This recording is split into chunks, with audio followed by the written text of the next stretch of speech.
ನಾನು ಮಾತಾಡ್ತಾ ಇರೋದು the great doctor BR Ambedkar ಅವರ ಬಗ್ಗೆ. ಎಸ್, ನಾನು ಇವತ್ತು ಲಂಡನ್ನಲ್ಲಿ ಅವರಿದ್ದಂಥ ಮನೆಗೆ ನಾನು ನಿಮ್ಮನ್ನ ಕರ್ಕೊಂಡು ಹೋಗ್ತಾ ಇದ್ದೀನಿ. ನೋಡಿ, ನಾನು ಕೊನೆಗೂ ಅವ್ರ ಮನೆ ಮುಂದೆ ಬಂದಿದ್ದೀನಿ.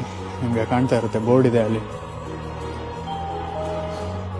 ಸೊ ನಾನು BR ಅಂಬೇಡ್ಕರ್ ಅವರು ವಾಸ ಮಾಡಿದಂತಹ ಮನೆ ಒಳಗಡೆ ಬಂದಿದ್ದೀನಿ ಇವಾಗ. ಡಾಕ್ಟರ್ BR ಅಂಬೇಡ್ಕರ್ ಅವರು, ಅವರ ಕೋಣೆ, ಮಲಗುವ ಕೋಣೆ, ಅವರ ಪರ್ಸನಲ್ ಬೆಡ್ರೂಮ್.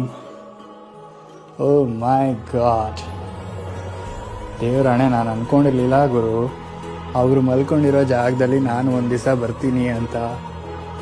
ಅವರು ಪರ್ಸ್ನಲ್ ಆಗಿ ಉಪಯೋಗಿಸಿದಂತಹ ಪೆನ್ ಇದು.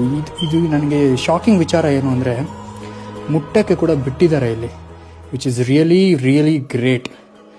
ನಾವು ಇದನ್ನು ಬರೀ ಕಣ್ಣಲ್ಲಿ ನೋಡೋದಲ್ದಲೆ ಸ್ಪರ್ಶಿಸಿ ಕೂಡ ನೋಡ್ಬೋದು. ಇದು ತುಂಬ ಸಂತೋಷವಾದಂತಹ ವಿಷಯ.